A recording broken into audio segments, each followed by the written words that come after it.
Bien, voy a pedir a mi querido hermano allá de la computadora. No recuerdo su nombre, solo sé que es de Brasil, ¿verdad? ¿Cómo? Diago, muy bien. Diago, por favor, quisieras compartir con nosotros una poderosa declaración que tenemos y voy a pedir a todo el que ha traído su Biblia, ya sea, ¿verdad?, the old fashioned one, escrita, la Biblia escrita allí en su libro, si no en su teléfono. De igual manera, levántela junto conmigo al cielo y vamos a repetir esta declaración. De hecho, siempre invito a las personas, a veces vamos a regalar una Biblia a alguien y no tenemos que escribir en la portada como dedicatoria. Les sugiero, esto es una buena dedicatoria para escribir cuando vayas a regalar la palabra de Dios a alguien. ¿Bien? Todos al unísono. Esta es mi Biblia. Hace sabio a quien la lee, salva a quien la cree y santo a quien la practica. Hoy recibo la incorruptible palabra de Dios. Declaro que es viva y poderosa para limpiar mi camino y mostrar a otros la esperanza de gloria. No volveré atrás. No volveré atrás. Oramos.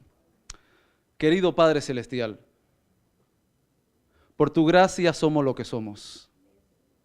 Por tu gracia estamos aquí. Solo por tu gracia.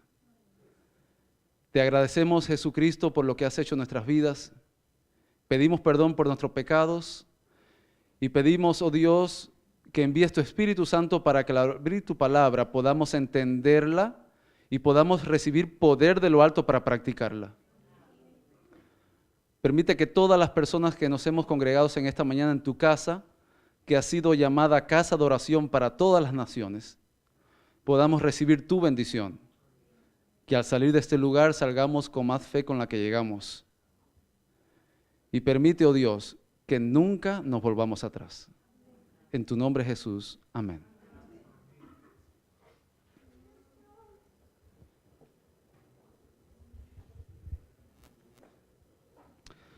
Muy bien, a medida que estemos presentando el mensaje de Dios en esta mañana, hay una frase que vamos a estar repitiendo todos cuando yo les dé el indicador.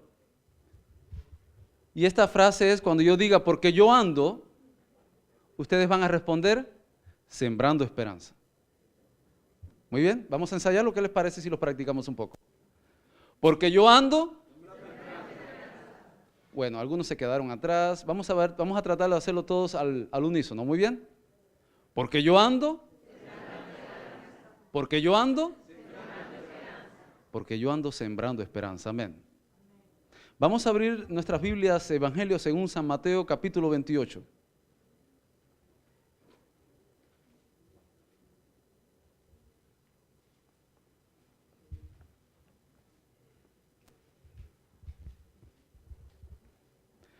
Evangelio según San Mateo, capítulo 28, versículos del 16 al 19.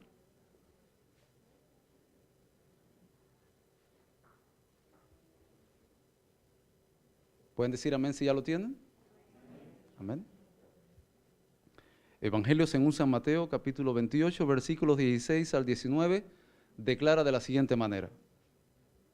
Entonces los 11 discípulos fueron a Galilea, a la montaña que Jesús les había indicado. Y cuando lo vieron, le adoraron, pero algunos dudaron. Y Jesús vino y les dijo a ellos, toda autoridad me ha sido dada en el cielo y en la tierra. Por tanto, vayan y hagan discípulos a todas las naciones, bautizándolas en el nombre del Padre, del Hijo y del Espíritu Santo, enseñándoles todas las cosas que os he enseñado. Y he aquí yo estoy con vosotros todos los días, hasta el fin de los días. Algunas versiones dicen hasta el fin del mundo. Amén. Es interesante esta cita que Jesús tenía con los 11 discípulos. Él les dijo, nos encontraremos allí en la montaña en Galilea. Y es interesante cómo el evangelista Mateo dice de que eran 11 y no 12. Porque había uno que el enemigo de Dios había tomado su corazón. Y la declaración es clara cuando dice que ellos suben a la montaña y luego bajaron. Sin embargo, Jesús subió a la montaña y posterior a ese encuentro, Él ascendió. Es decir, estamos predicando en esta mañana de un Jesús que ni aún la ley de gravedad puede detener. Amén. Las últimas palabras de Jesús que registra el evangelista son claves e importantes para la iglesia contemporánea. Generalmente en los momentos finales, cuando una persona ha de presentar un mensaje, las últimas palabras que ha de decir son palabras que han de ser consideradas como muy importantes. Estando en la universidad en Tennessee, recuerdo que una compañera allí de clases, ella estaba estudiando para enfermería y me cuenta que estaba haciendo las prácticas en un hospital de la localidad y una mañana al entrar en un salón que le correspondía trabajar en ese piso en esa mañana, escuchó a alguien cantando. Es poco usual escuchar en un hospital a alguien cantando. Sin embargo, cuando escuchó cantar a alguien, siguió los pasos, ¿verdad? Fue siguiendo la melodía hasta que llegó a una habitación y había un señor bien avanzado en edad, de aproximadamente quizás 80 y tanto, 80, 90 años, que estaba cantando a una viejita que estaba acostada allí. Así que ella de manera simulada entró al baño y trató de hacer como que estaba limpiando algo. Sin embargo, ella lo que estaba escuchando, lo que este viejito le estaba cantando a la señora. Ella no pudo contener la curiosidad y se acerca. Y entonces la señora le dice a esta joven estudiante de enfermería, le dice, ¿sabe? Él es mi esposo. Nos conocimos prácticamente a finales de la Segunda Guerra Mundial. Él estaba incursionando en el Navy. Es el mayor regalo que Dios me haya podido dar en mi vida. Y mientras ella hablaba, él seguía cantando. Le estaba cantando su canción favorita y le estaba pintando las uñas de los pies.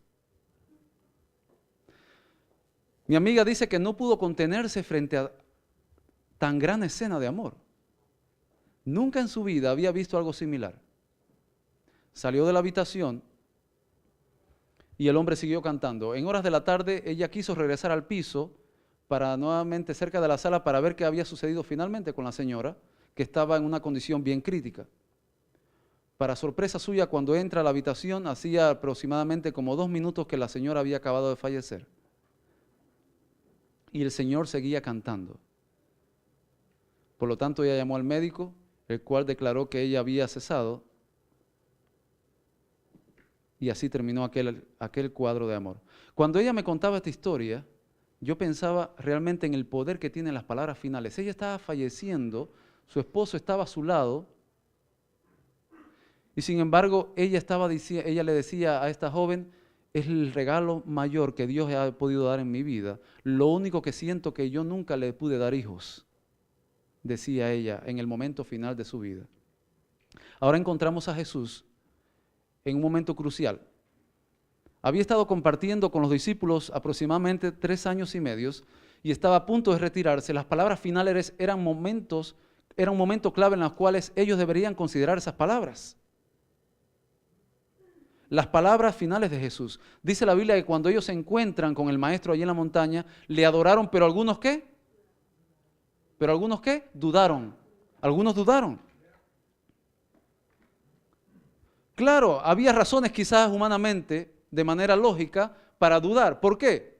Eran 11 discípulos que se encontraban allí. De hecho, para un judío era fácil entender lo que significaba un grupo de 11 personas.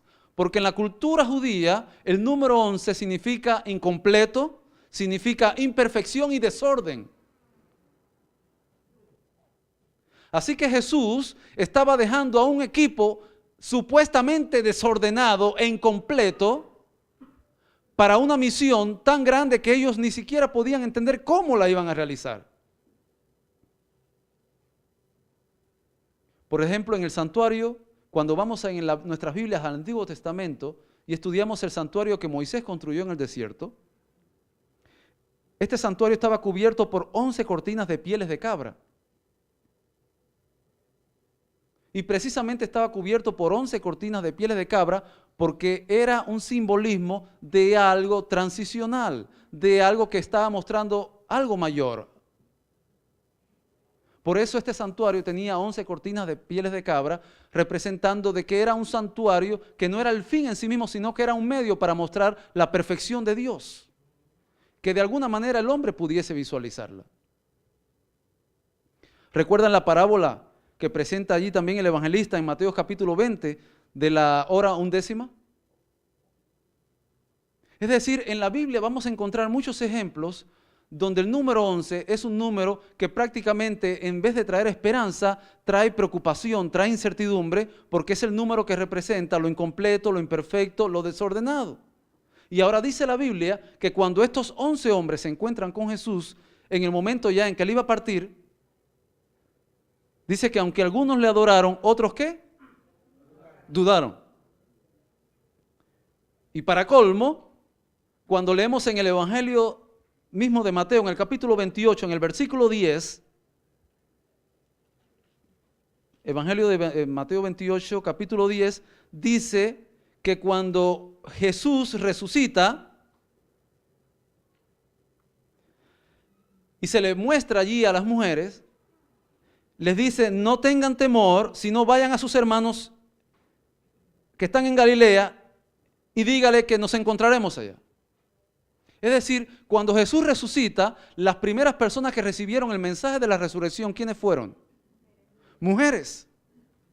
En una cultura hebrea, en la cultura hebrea, que las mujeres le estén diciendo a los hombres lo que tienen que hacer, es algo que va en contra del paradigma social. Así que nos encontramos aquí a Jesucristo, que es un Dios por excelencia, rompiendo los paradigmas del ser humano. Ellos estaban acostumbrados, de acuerdo a las jerarquías sociales, que los hombres le decían a las mujeres dónde ir y qué hacer. Y ahora Jesucristo resucita y les da el mensaje a las mujeres y le dice, díganle ustedes a los hombres dónde tienen que ir y qué vamos a encontrarnos allá en Galilea. Por eso cuando Jesús se aparece a los 11, aunque le adoraron algunos, otros dudaron, porque todo era muy extraño. Así son las cosas de Dios, queridos. Las cosas de Dios, dice la Biblia, dice el apóstol Pablo, que las cosas espirituales se disciernen espiritualmente.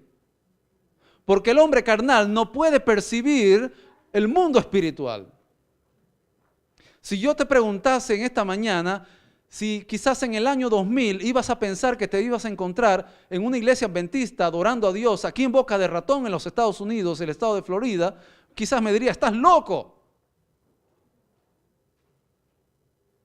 En primer lugar, no tengo planes de estar en los Estados Unidos. Y en segundo lugar, ser cristiano y adventista, menos que menos. Sin embargo, nos encontramos a un Dios que sus planes y sus pensamientos son más profundos y van más allá de lo que tú y yo pensamos. Amén, hermanos. Amén. Por eso el apóstol Pablo dijo, por su gracia soy lo que soy. Yo tenía mis proyectos, mis planes, pero Dios tenía otros planes y otros proyectos para mí. Y nos encontramos aquí a Jesucristo dándoles una misión. Les dice a los 11 discípulos, les dice, mira, ustedes 11, que yo sé que se sienten incompletos, desordenados e imperfectos, ustedes 11 van a hacer algo. Yo me voy a ir y ustedes van a llevar el mensaje que les he dado, los van a llevar a todo el mundo. Cuando Él les dice eso, ellos se quedan así. Por eso dice la Biblia en el Hecho de los Apóstoles, en el libro Hecho de los Apóstoles, que cuando Jesús va ascendiendo, ellos se quedan así. Y los ángeles le dicen, ¿y ustedes qué están mirando acá? Ellos se quedaron boca abiertos porque decimos, ahora sí, estamos fritos.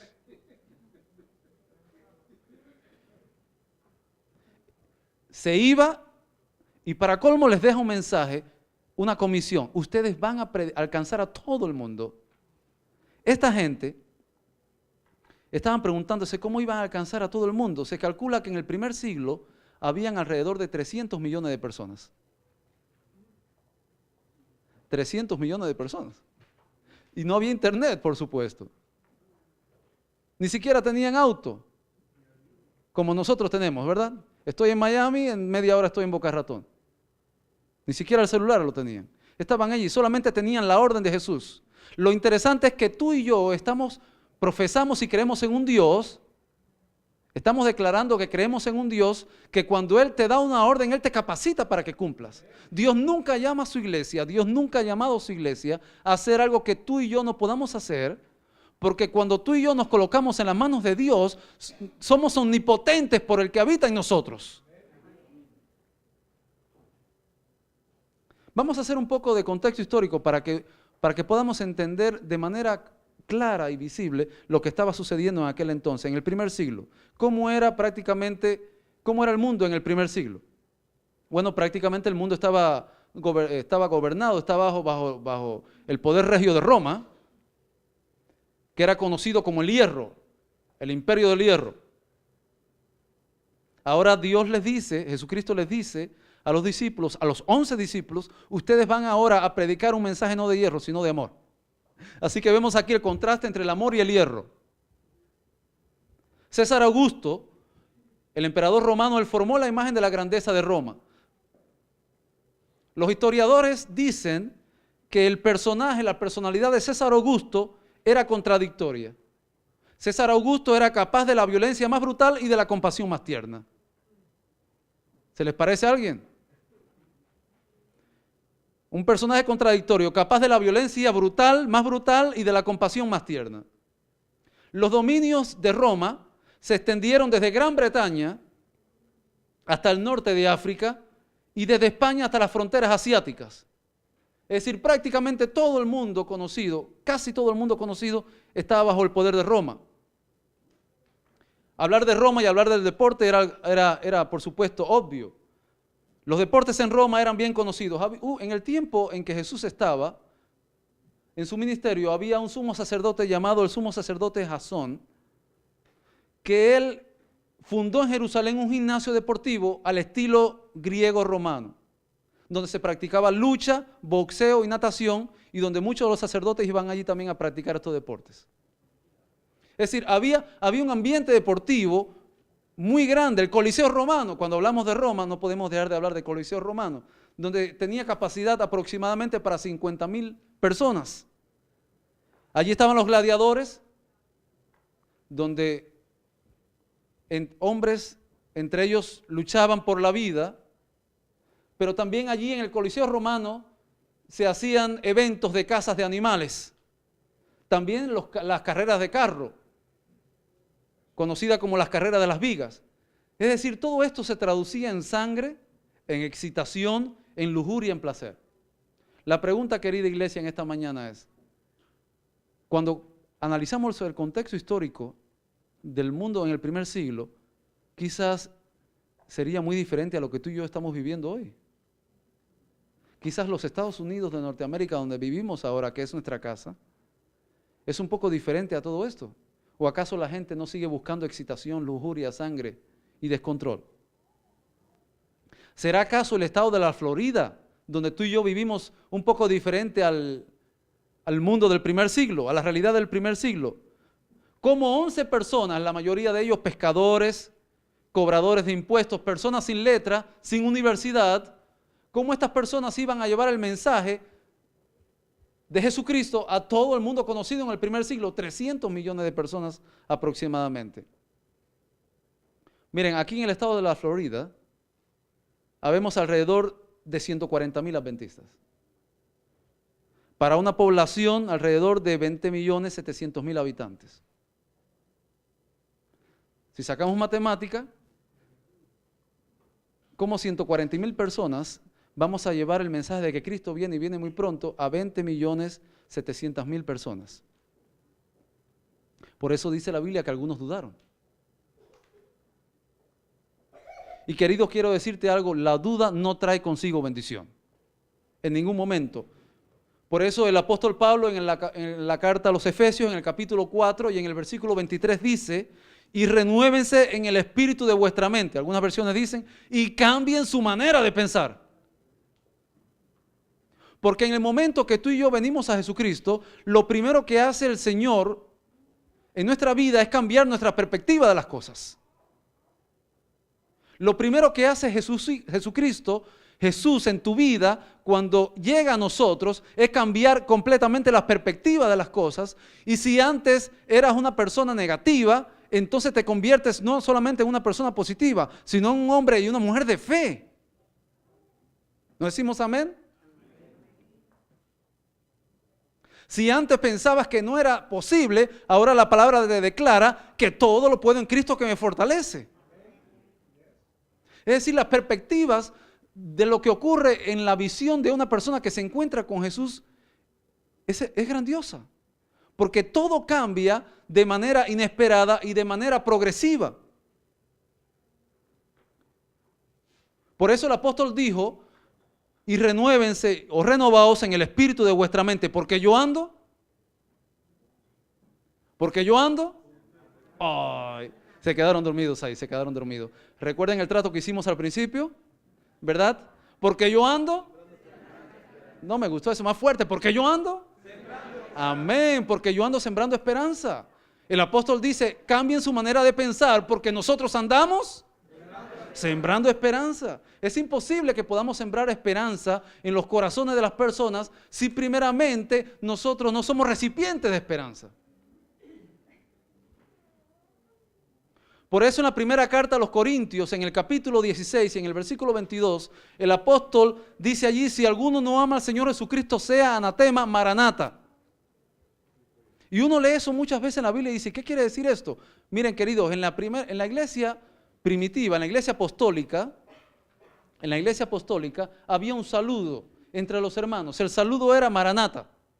Maranata, ¿qué quiere decir maranata? ¿Verdad? El Señor viene pronto, maranata, el Señor viene pronto. Y Pablo decía, ustedes necesitan cambiar su manera de pensar. Por lo tanto, cuando se saluden, salúdense con un maranata. Cristo viene pronto.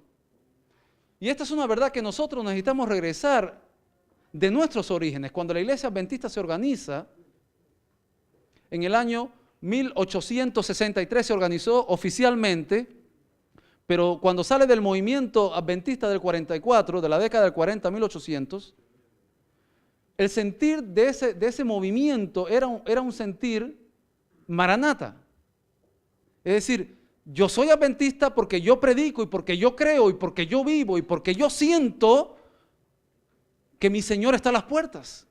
Y Pablo decía, cuando ustedes vayan a predicar, cuando ustedes vayan a vivir, cuando ustedes compartan con ustedes en la iglesia, cuando estén en la calle, cuando estén en la universidad, cuando estén en el trabajo, donde quiera que se encuentren, cuando se saluden, salúdense con un maranata. Cristo viene pronto. Porque yo vengo sembrando esperanza. Yo saludo con un maranata porque yo vengo sembrando esperanza. Miren, queridos, no es un secreto para nadie. Estamos viviendo momentos cruciales en la historia de la humanidad. Pero siento mucho dolor en mi corazón cuando usted se acerca a un cristiano y usted le pregunta, ¿cómo te sientes, varón? Dios te bendiga. Y la persona te dice, bueno, ahí ya sabes, vamos a ver qué va a pasar finalmente con Norcorea. Y no estoy diciendo que estemos ausentes de las noticias internacionales. Pero si el mensaje que tú transmites como cristiano a las personas, a tus hermanos de fe y a los compañeros de trabajo, es un mensaje de temor e incertidumbre. Que si vamos a tener una guerra, que cómo va a estar la economía, que con la deuda que tenemos con China, y comienzas a hablar de todos esos temas.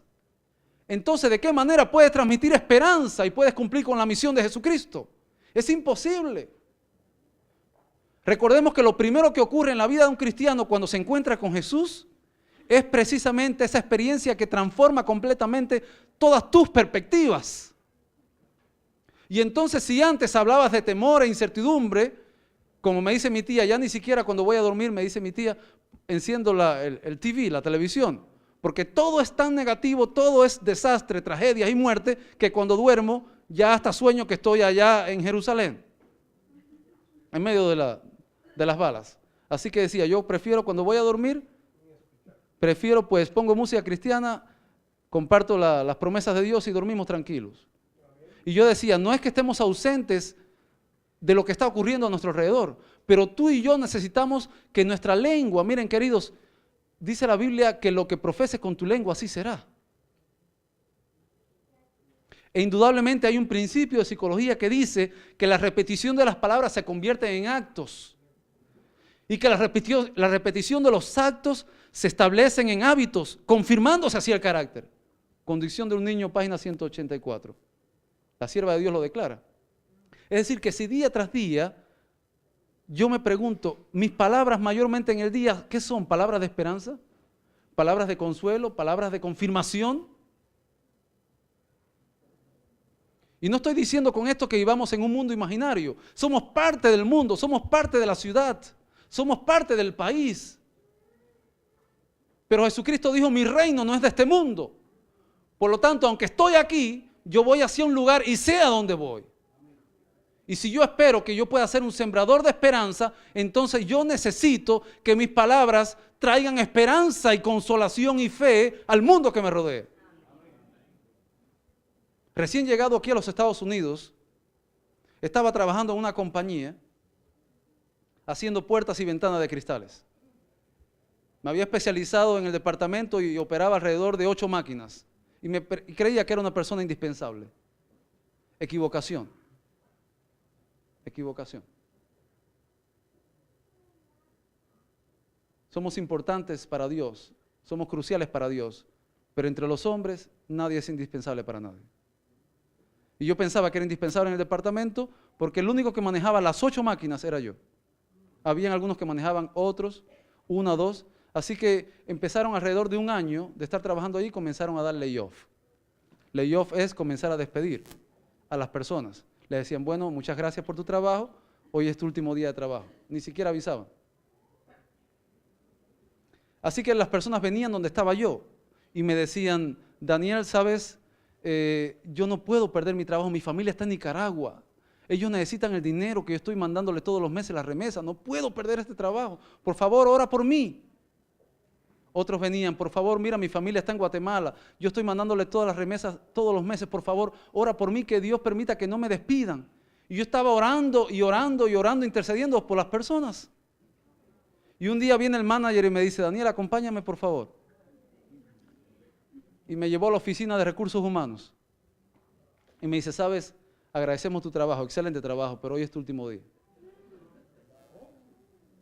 El intercesor, el que había estado intercediendo, ahora de pronto estaba recibiendo un layoff. Le estaban diciendo hasta luego, sin previo aviso. Supuestamente, de acuerdo a las pólizas de recursos humanos, se requiere como mínimo 6 meses de anuncio anticipado. Pero acá no sucede así. Y me preguntó, ¿qué vas a hacer ahora? Y les dije, ¿saben qué? Me voy de Miami, me voy a Tennessee. ¿Y qué vas a hacer en Tennessee? Me voy a estudiar. Esto no me va a suceder 2 veces. Y ese mismo día tomé la determinación de irme a Southern Adventist University a hacer mi maestría. Porque en medio de la crisis, en medio de ese momento tan difícil, porque usted cuando lleva trabajando en un lugar, usted desarrolla un apego a su oficio, desarrolla un apego a las personas. Generalmente, la gran mayoría de las personas invierten más tiempo en su trabajo que en sus casas. Yo siempre le digo a mis compañeros de trabajo, hagamos de nuestra oficina, nuestro trabajo, un pedacito de cielo aquí en la tierra. Porque al fin y al cabo estamos compartiendo mucho tiempo con personas que quizás son extrañas a nosotros. Entonces tú y yo tenemos una responsabilidad, porque yo vengo, tenemos la responsabilidad de sembrar esperanza allí donde estamos. Allí donde estamos. Hay que sembrar esperanza. Amén. Es interesante que la sierva de Dios dice en el libro Patriarcas y Profetas, en la página 295, dice, los obstáculos que impiden nuestro progreso no desaparecerán jamás ante un espíritu que se detiene y duda. Voy a repetir esa declaración, ¿ok? Y no sé si estoy hablando en esta mañana también a los jóvenes que están para entrar a la universidad, que a veces piensan, bueno, yo trabajo directamente con estudiantes y yo me asombro, a veces digo, ¿cómo es posible? A veces los chicos están ya prácticamente en la universidad y están en una carrera y les pregunta, y bueno, ¿y cuándo te gradúas? ¿Qué piensas hacer? Y dice, bueno, estoy en la carrera, pero no sé si quiero hacer esto. Y es que la duda y la incertidumbre que hay en el ambiente se ha transferido tan firmemente a los chicos también, que muchas veces cambian hasta 3 y 4 veces de carrera. Y no estoy diciendo que cambiar de carrera sea malo. Pero lo que estoy diciendo es que muchas veces con el cambiar de las carreras, usted está pagando clases que realmente nunca necesitó tomar. Y está pagando tiempo, está pagando dinero que pudo haberlo invertido en una clase de mayor prioridad para su perfil. Y además también, pues pudo también invertir ese tiempo en algo realmente que repercutirá para su final. Lo que sucede es que cuando se es muy joven, se piensa que se tiene todo el tiempo del mundo. Y hay una vieja canción popular que dice que Dios perdona, pero el tiempo ninguno. Por eso dice la sierva de Dios, los obstáculos que impiden nuestro progreso no desaparecerán jamás ante un espíritu que se detiene y duda. Si tú quieres tener la bendición de Dios, si tú quieres ser un sembrador de esperanza, entonces vamos a declarar en esta mañana que yo pongo a un lado toda duda y le pido a Jesús, Señor, aumenta mi fe, así como los discípulos le pidieron a Jesucristo. La vida cristiana, queridos, para que tú y yo podamos ser sembradores de esperanza en esta generación, necesitamos realmente tener mucha fe. Pero esa fe, quiero decirte que no proviene de ti ni de mí. Esa fe proviene ¿de quién? De Jesucristo. Por eso cuando, hablando acerca de los eventos finales, Él dijo, cuando el Hijo del Hombre venga, ¿hallará qué? ¿Fe en la tierra? Él preguntaba, ¿hallará fe en la tierra? Es imposible que yo pueda compartir un mensaje de esperanza con mis compañeros de trabajo, con mis compañeros de estudios, si yo prácticamente no alimento todos los días esa esperanza y esa fe. Es una semilla que debe ser cultivada. Y cuando comparto con otros el mensaje de salvación, debo recordar que no se trata de mí, sino se trata del que me envió. ¿Amén? Amén.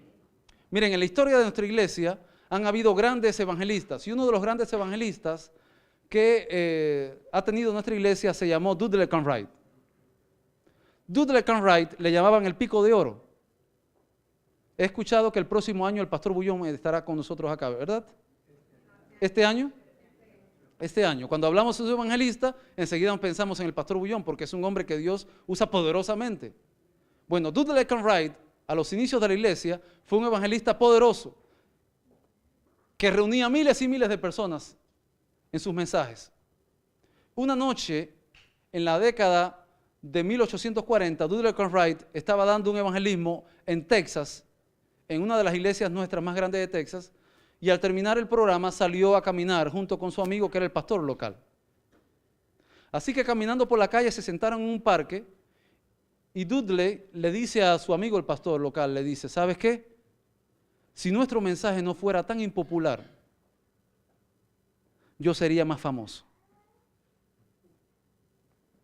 ¿Cómo dijo? Mensaje impopular. Si nuestro mensaje no fuera tan impopular, yo sería más famoso. A lo cual el pastor local le dijo, ¿sabes una cosa, Dudley?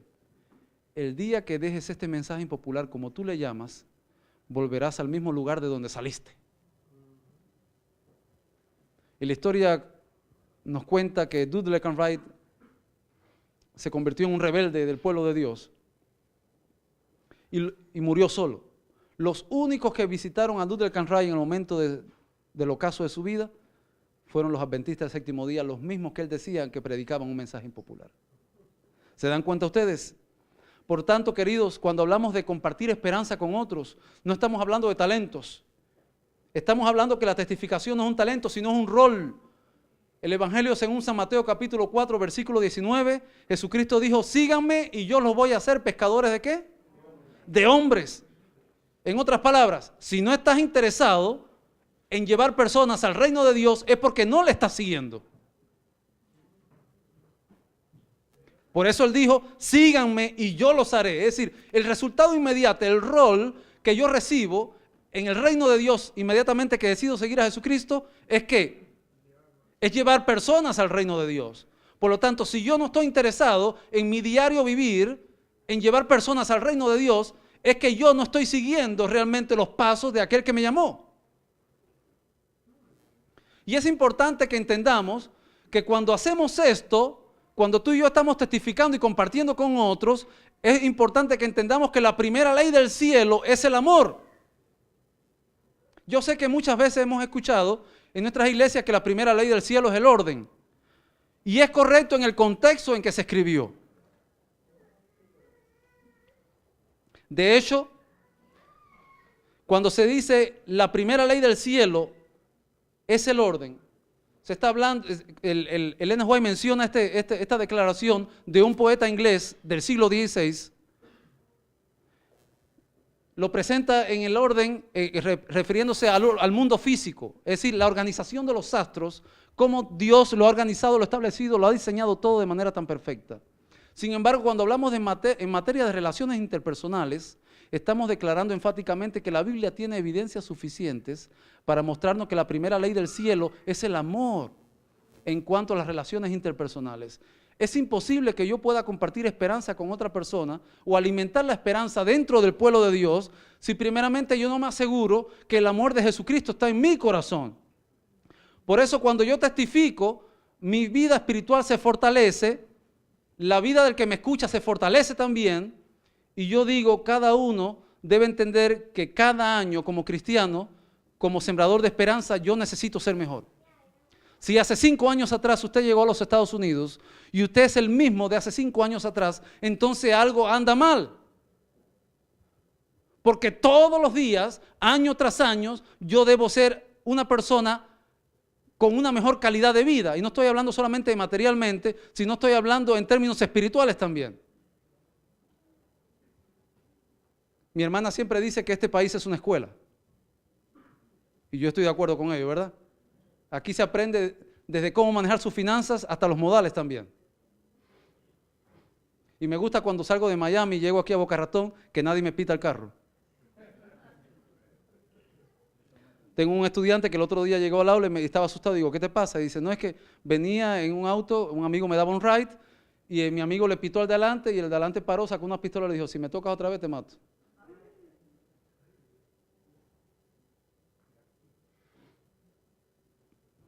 Entonces, cuando yo leo la Biblia, lo que entiendo que mi maestro me está diciendo, si yo espero ser un sembrador de esperanza, yo necesito entender que mi relación con los demás tiene que ser una relación basada en amor genuino, auténtico. Fíjense que no me refiero solamente a venir a la iglesia, porque venir a la iglesia pueden hacerlo muchas personas. La iglesia no es un club social. La iglesia no es un lugar donde nos reunimos semana tras semana para encontrarnos o para vestir buena ropa. No, no se trata de eso, se trata mucho más que eso. Hay un escritor canadiense llamado Pierre Berton que escribió hace unos años un libro llamado The Comfortable Pew, el banco confortable. Y él decía, en el libro él comenta, que dice que cuando en el año 1941 el ejército japonés atacó la flota del Pacífico en Pearl Harbor a los Estados Unidos, de manera sorpresiva. Destruyó la flota del Pacífico, ¿verdad?, de los Estados Unidos, allí en Pearl Harbor, y a raíz de eso se tomaron a todos los que eran de nacionalidad japonesa y se pusieron en un campo de concentración. Eso se hizo porque se tenía temor de que los japoneses que estaban naturalizados aquí en el país tuvieran algunos vínculos con el gobierno japonés, y para evitar alguna revuelta interna en el país, se tomaron a todos los japoneses y se pusieron en un campo de concentración. Después finalmente se le confiscaron sus propiedades, eso fue tremendo. El asunto es que después de todo, en medio de esa madeja, las iglesias comenzaron a protestar y decir que el gobierno no estaba haciendo lo correcto. Porque a todos ellos les quitaron sus propiedades incluso, y tan solo a pocos se la devolvieron. Y entonces cuando el gobierno comenzó a protestar de que la iglesia comenzó a protestar de que el gobierno estadounidense no estaba haciendo bien, entonces el gobierno dijo, está bien, si ustedes lo creen así, ¿cuáles son las iglesias que están dispuestas a recibir en sus casas, en las casas de los miembros de la iglesia, a estas personas y hacerse responsable de ellos? la historia dice que ni una sola iglesia respondió.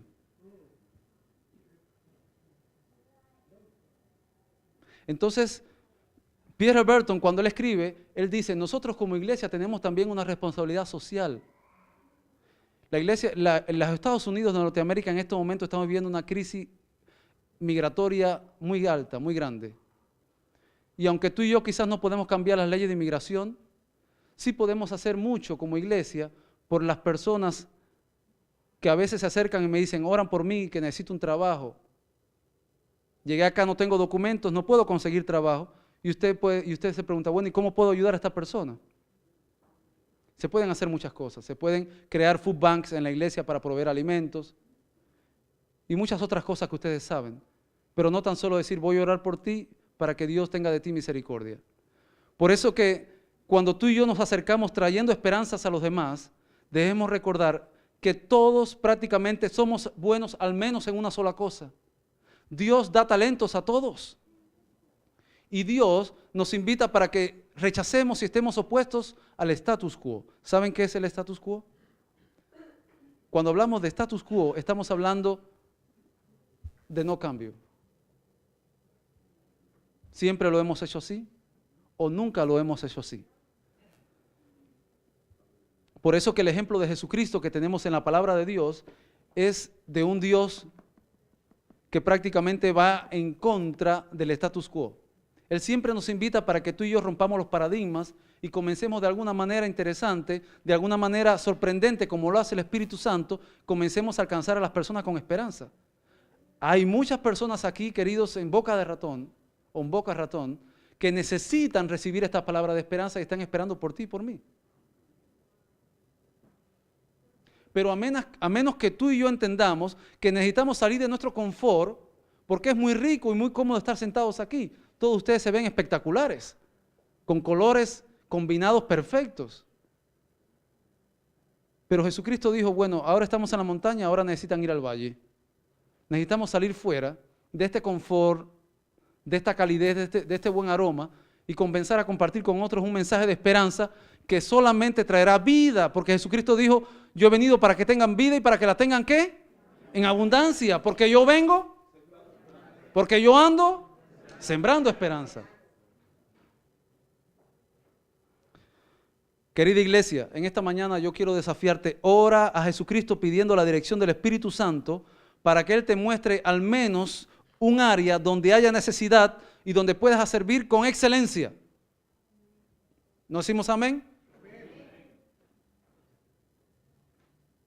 El pastor Bullón está llegando, pero no se trata de que el pastor Bullón va a llegar y va a hacer milagros y todo el evangelismo y todo el poder de Dios se va a mover solamente a través de él. La iglesia necesita estar llena del Espíritu de Dios, de manera que cada uno en su lugar pueda comenzar a compartir este mensaje de esperanza con otros, de manera que cuando llegue el evangelista, pues entonces las personas estén sedientas de escuchar palabra de Dios. Y todos, absolutamente todos podemos hacer algo. Porque el evangelismo, la testificación no es un don, repito, es un rol, es un estilo de vida, lo incorporo a mi vida. Y en el diario vivir, mientras voy caminando, voy sembrando esperanza con mis compañeros de clase, con mis compañeros que practicamos fútbol, en el trabajo, donde quiera que estés. Les presento algunos ejemplos. Hay una película que se llama El Método de Cristo. ¿La han visto?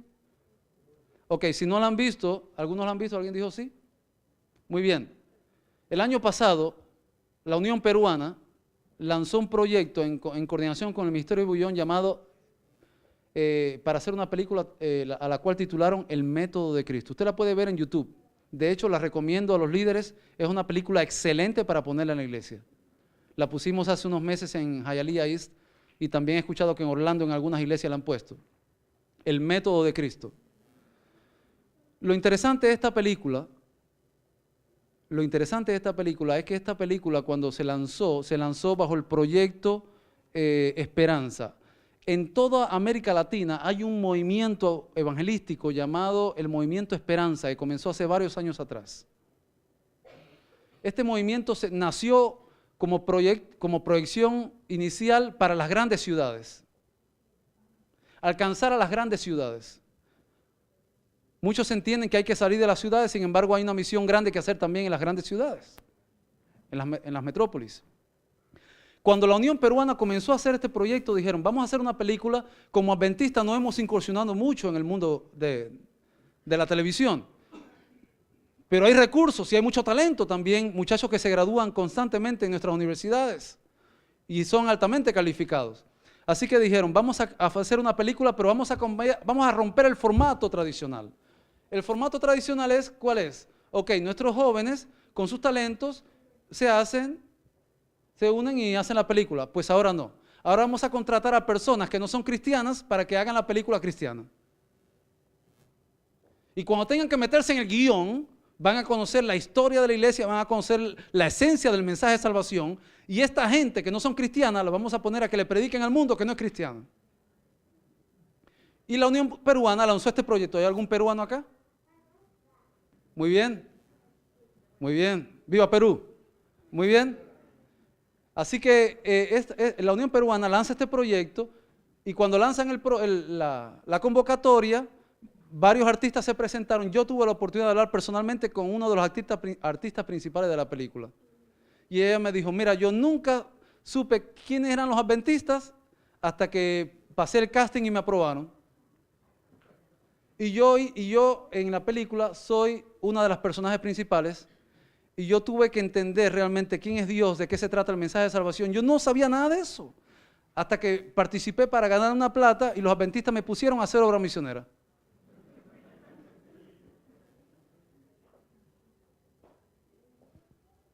Hay que romper el status quo, porque yo vengo sembrando esperanza. El pastor Jeff Jordan, el año pasado estuve trabajando como traductor para un evento de la división y tuve la oportunidad, fue un privilegio de escuchar al pastor Jeff Jordan, escucharlo allí. El pastor Jeff Jordan es un graduado de la Universidad de Andrews con una maestría en divinidad. Él es sordomudo. Sin embargo, predicó para todos. La pregunta, ¿cómo predicó? Bueno, él se casó con una joven que no es sordomuda, así que cuando él estaba predicando, haciendo las señas, con el lenguaje de señas, ella estaba sentada en la banca delante con un micrófono traduciendo para él. Y lo interesante es que cuando él es el primer joven, el primer estudiante sordomudo que se gradúa con maestría en divinidad de Andrews University. Y cuando él sale, él dice, bueno, yo tengo que hacer algo ahora. Porque si Dios me ha dado este rol, ¿verdad? Yo tengo que hacer algo. Y rompiendo los paradigmas, decidió entonces organizar la primera iglesia adventista para sordos y mudos en Atlanta, Georgia. Porque a veces nos olvidamos de esas personas que están en el silencio eterno, que también necesitan de Jesucristo, porque yo vengo sembrando esperanza. Sembrando esperanza.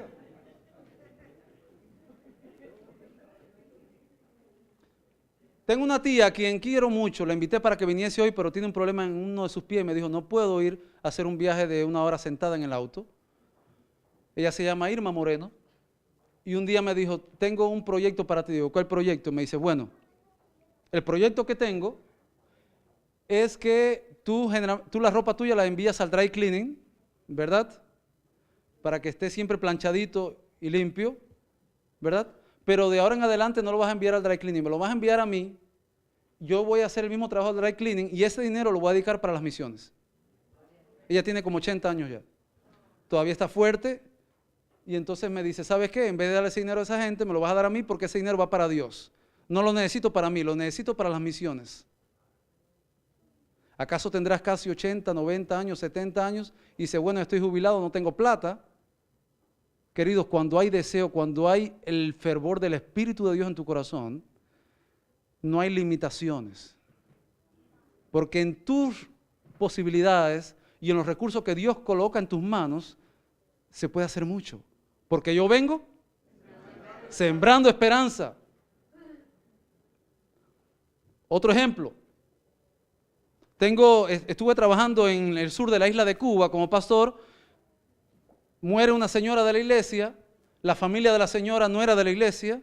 Un día voy por la calle y viene el hijo de la señora medio borracho, así borracho, caminando ahí, aguantándose de mí casi. Y me dice, pastor, digo, ¿qué sucedió? Dice, pastor, me hace falta hacerle una misa a mi madre. Y yo me quedo, una misa, y digo, perfecto, ¿cuándo le hacemos la misa? Y me dice, bueno, yo hablo, y digo, mire, y dice, ¿qué necesitamos? Digo, sencillo. Para la misa de su madre, lo que necesito es que toda la familia de ustedes estén allí presentes en la iglesia.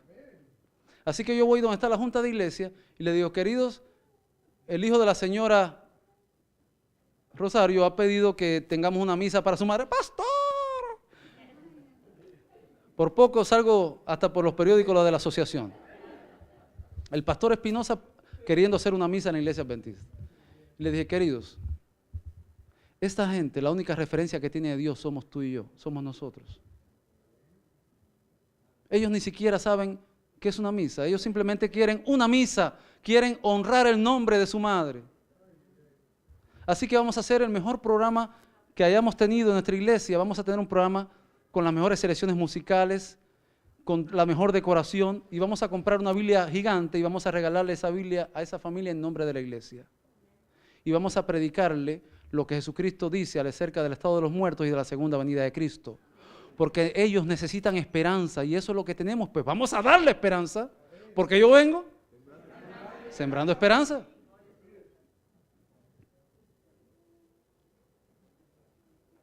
Última historia. El año pasado estaba por comenzar una clase en el Miami-Dade College. Se me acerca una estudiante de manera silenciosa y me dice, cuando me acerco usted no siente nada.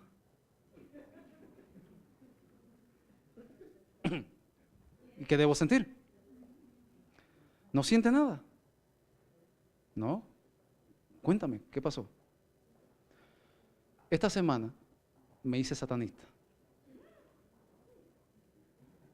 ¿Verdad? ¿Y cómo sucedió? Cuéntame. Si usted le dice, no, aléjate. Cuéntame, cuéntame. A veces los hijos se acercan a los padres, ¿verdad?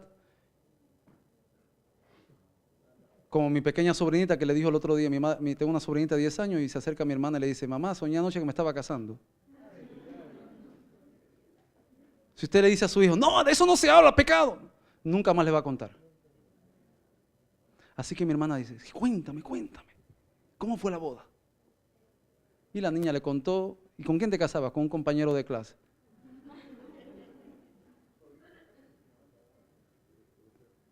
Y dice, no te preocupes, dedícate a estudiar y cuando vayas a hacer la boda me llamas y yo te voy a ayudar a prepararla. Está bien, y nunca más hablaron de eso. Ahora viene esta chica y me dice, esta semana me hice satanista. Y yo le dije, cuéntame. Y empezamos a conversar y me dice, por Facebook. Le dije, ¿cómo te hicieron el reclutamiento? Y dice, por Facebook. Actualmente en la ciudad de Miami se está reclutando a través de Facebook, se están contactando, esta gente que vienen de California, están contactando a los jóvenes a través de Facebook, se los invitan a reunirse en los Starbucks y allí pues les explican cómo es todo el procedimiento. Ella cogió, le hacen un corte con una cuchilla en una parte de su cuerpo, le sacan sangre, firma que le está vendiendo su alma al diablo y ya. Así que empecé a hablar con ella de que todo eso era diabólico y demás, y ella se queda así y me dice, está muy bien, interesante, pero eso de Jesús yo no creo en eso. Así que aunque me cuente todo eso, no tiene poder para mí, porque eso es un cuento de hadas. Entonces en ese momento me di cuenta de que las palabras no tenían poder sobre ella, sino que solamente el Espíritu Santo iba a hacer su obra en su momento. Y le dije, ¿sabes qué? Ahí cambié entonces la estrategia. Le dije, ¿sabes qué? Un día vas a tener problemas. Y cuando tengas problemas, ellos no te van a ayudar, pero yo sí te voy a ayudar. Toma mi tarjeta, ahí tienes mi número personal. El día que estés en problemas, llámame, que yo te ayudaré. Pasaron aproximadamente 6 meses. Estaba yo en República Dominicana en un evangelismo y una noche, después de terminar el programa, llego a la casa donde me estaba quedando y veo una llamada de Florida, pero yo no tenía el teléfono registrado. Así que yo me quedo así pensando, ¿qué número más raro? No sé, no conozco este número. Pero Dios me motivó a que recibiera la llamada. Así que recibo la llamada y cuando recibo la llamada era la chica. Profesor Espinosa, ¿se acuerda de mí? Por la voz la reconocí inmediatamente y le dije, claro que sí. Y me dice, estoy en problemas. Y yo pensé, sabía que iba a estar en problemas. pero tampoco le dije, sabía que ibas a estar en problemas. Porque yo vengo, entonces yo no estoy para hablar de problemas, vengo a hablar de soluciones. Ese es el cristiano nunca habla de problemas. Mi jefa, que es cristiana, me dice, el día que vengas con un problema a mi buró, me traes el problema y me traes 3 soluciones. Y eso lo hemos aprendido de Jesucristo, amén. Porque yo vengo sembrando esperanza. Así que ella me dijo el problema, me dice, con esta gente aprendí a consumir drogas. Pero el problema es que yo no trabajo, así que me he metido en un problema con el dealer gigante. Le debo mucha plata al dealer y no de autos. Los vendedores de drogas. Le debo mucha plata a esta gente y me dieron una semana. Si no pago una semana me van a matar a mí y van a matar a mis padres. ¿Y no hablaste con ellos? No, si le digo a mis padres me matan. Ellos no saben. Y estuvimos hablando alrededor de 1 hora buscando soluciones, hasta que finalmente le propuse 2 soluciones que ella supuestamente dijo lo iba a hacer. No hablamos más y casi 1 año después me la encuentro en la ciudad de Miami. Voy en mi auto y me la encuentro al lado en un carro en el semáforo y me dice, profesor, gracias. Ella nunca más me llamó, pero ese día nos encontramos y me dice, gracias. Gracias a Dios salí de aquello, salí también de la secta. Mis padres nunca se enteraron y regresé a la universidad y estoy ya estudiando para terminar mi carrera. Queridos, la venida de Cristo es un evento real que sucederá en el tiempo de Dios, pero mientras llegue ese momento, tú y yo necesitamos y hemos sido llamados a sembrar esperanza. Ninguna persona puede cumplir con esta misión por sus propios esfuerzos. Se necesita primero el poder y la autoridad de Dios, centralizado en el Padre, en el Hijo y en el Espíritu Santo. El salmista David dice en el Salmo 62:11, el poder pertenece a Dios. Y Jesús, acercándose, dijo, toda autoridad me es dada en el cielo y en la tierra. El apóstol Pablo declara en la carta a los Romanos capítulo 10, versículo 14, ¿cómo pues invocarán a aquel en quien no han creído? ¿Y cómo creerán en aquel de quien no han oído? ¿Y cómo oirán si no hay quien les predique? Pero yo vengo. Querida iglesia, en esta mañana te hago una invitación en el nombre de Jesucristo. Esa esperanza, esa semilla de fe y de esperanza que un día recibiste, no es para que quede allí guardadita, es una semilla para ser plantada en otros viveros. Para aquellos que nos están mirando a través del internet, yo te digo en el nombre de Jesucristo que no hay nada imposible para Dios. Si estás sin fe, si estás viviendo sin esperanza, solamente recibe en tu corazón a aquel que puede hacer germinar la semilla de la fe. Si estás sin esperanza, recuerda que lo que es imposible para los hombres, para Dios es posible.